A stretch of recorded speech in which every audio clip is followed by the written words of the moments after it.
প্রিয় সপ্তম শ্রেণীর শিক্ষার্থীরা, শুভেচ্ছা নিও।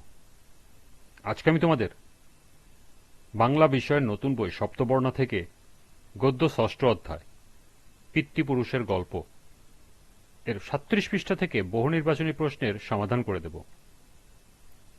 প্রথমে তোমাদের বলবো, যারা আমার চ্যানেলটি সাবস্ক্রাইব করো নাই তারা আমার চ্যানেলটি সাবস্ক্রাইব করবে এবং আমার সাথে থাকবে। তাহলে চলো আমরা ক্লাস শুরু করি। পিতৃপুরুষের গল্প এর বহু নির্বাচনী প্রশ্ন। লক্ষ্য করো, পাঠ্য বইতে 4টি বহু নির্বাচনী প্রশ্ন দেয়া আছে। প্রথমে আমরা এই 4টি বহু নির্বাচনী প্রশ্নের সমাধান করব, এরপর আরও সম্ভাব্য গুরুত্বপূর্ণ কিছু বহু নির্বাচনী প্রশ্ন দেখব এবং সেগুলোর সমাধান করব। পাঠ্য বইয়ের বহু নির্বাচনী প্রশ্ন 1। মোগল আমলে ঢাকার নাম ছিল বাবরনগর, হুমায়ুননগর, আকবরনগর, জাহাঙ্গীরনগর। সঠিক উত্তর ঘ, জাহাঙ্গীরনগর। 2। অন্তু নানা কাজলকে বকতেন কেন? ভাষা আন্দোলনে যুক্ত থাকায়, গ্রামে চলে যাওয়াতে, মুক্তিযুদ্ধে অংশগ্রহণের কারণে, চাকরি হয়নি বলে। সঠিক উত্তর গ, মুক্তিযুদ্ধে অংশগ্রহণের কারণে। নিচের উদ্দীপক পড়ে 3 ও 4 নম্বর প্রশ্নের উত্তর দাও। 1। আমার ভাইয়ের রক্তে রাঙানো 21শে ফেব্রুয়ারি আমি কি ভুলিতে পারি? 2। মুক্তির মন্দির সোপানতলে কত প্রাণ হলো বলিদান, লেখা আছে অশ্রু জলে। 3। উদ্দীপকের প্রথম অংশটি পিতৃপুরুষের গল্পের কোন দিকটির সঙ্গে সাদৃশ্যপূর্ণ? 1 ভাষা আন্দোলন, 2 মুক্তিযুদ্ধ, 3 ইতিহাস ও ঐতিহ্য। নিচের কোনটি সঠিক? ক 1, খ 2, গ 1 ও 2, ঘ 1, 2 ও 3। সঠিক উত্তর ক 1। 4। উদ্দীপকের দ্বিতীয় অংশের মূল ভাব নিচের কোন কথাটিতে প্রতিফলিত হয়েছে? স্বাধীনতা এবার আসবেই।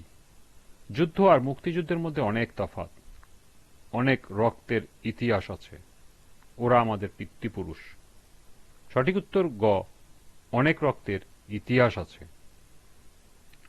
এই ছিল পাঠ্য বইয়ের 4টি বহু নির্বাচনী প্রশ্নের সমাধান।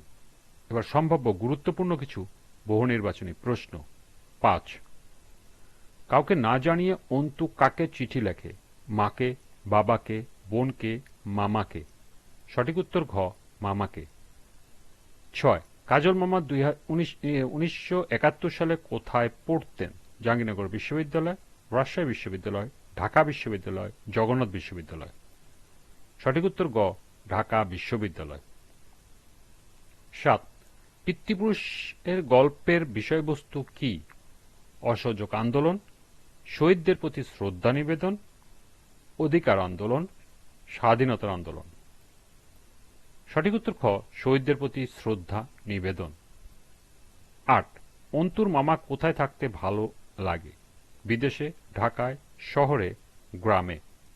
সঠিক উত্তর ঘ, গ্রামে। 9। কাজল মামা কত সালে ঢাকা বিশ্ববিদ্যালয়ে পড়ত? 1969, 1970, 1971, 1972। সঠিক উত্তর গ, 1971। 10। কাজল মামার যুদ্ধে গল্প শোনার জন্য কে অপেক্ষা করত? অন্তু, অন্তুর বোন, অন্তুর মা, অন্তুর বাবা। সঠিক উত্তর ক, অন্তু। 11। ভোরবেলায় অন্তুর মাথায় কে হাত বুলিয়ে দিচ্ছে? মা, বাবা, নানা, কাজল মামা। সঠিক উত্তর ঘ, কাজল মামা। 12। অন্তু ও কাজল মামা যে রাস্তা দিয়ে যাচ্ছিল তার নাম মসজিদ রোড, 7 মসজিদ রোড, গ্রিন রোড, বিশ্ব রোড। সঠিক উত্তর খ, 7 মসজিদ রোড। 13। পিতৃপুরুষের গল্পে কোন মসজিদের কথা উল্লেখ আছে? বাইতুল মোকাররম, প্লেন মসজিদ, 7 গম্বুজ মসজিদ, 7 গম্বুজ মসজিদ। সঠিক উত্তর ঘ, 7 গম্বুজ মসজিদ। এখানে একটা জিনিস তোমাদেরকে একটু বলে দিই, লক্ষ্য করো, এখানে হলো 7 গম্বুজ মসজিদ অর্থাৎ 7টি গম্বুজ বিশিষ্ট, আর এখানে হলো 60 গম্বুজ অর্থাৎ 60 গম্বুজ, 7 গম্বুজ মসজিদ, এটা হলো বাগেরহাটে। 14। তিতিক্ষা শব্দটির অর্থ ত্যাগ, অভিমান, সহনশীলতা, সময়। সঠিক উত্তর গ, সহনশীলতা। 15। পিতৃপুরুষের গল্প, গল্পের অন্তু কোথায় থাকে? নোয়াখালী, বরিশাল, খুলনা, ঢাকা। সঠিক উত্তর ঘ, ঢাকা।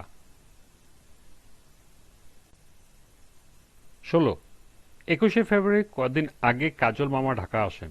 একদিন, 2 দিন, 3 দিন, 4 দিন। সঠিক উত্তর খ 2 দিন। 17 পিতামহ শব্দটির অর্থ পিতার ভাই, পিতার শ্বশুর, পিতার পিতা, মায়ের পিতা। সঠিক উত্তর গ পিতার পিতা। 18 প্রপিতামহ শব্দটির অর্থ পিতার ভাই, মায়ের পিতা, পিতার পিতা, পিতামহের পিতা। সঠিক উত্তর ঘ পিতামহের পিতা। 19 শহীদ মিনার কোন আন্দোলনে বীর ও শহীদদের স্মৃতি? 6 দফা, ভাষা, অসহযোগ, ব্রিটিশ বিরোধী। সঠিক উত্তর খ ভাষা। এবং সর্বশেষ 20 কাজল মামা কোন হলে থাকত? জগন্নাথ হলে, জহুরুল হলে, শহীদুল্লাহ হলে, হাজী মোহাম্মদ মহসিন হলে। সঠিক উত্তর ঘ হাজী মোহাম্মদ মহসিন হলে। এই ছিল পাঠ্য বই সহ সর্বমোট 20টি গুরুত্বপূর্ণ বহু নির্বাচনী প্রশ্ন এবং এর সমাধান। আজকের ক্লাসটি এ পর্যন্তই।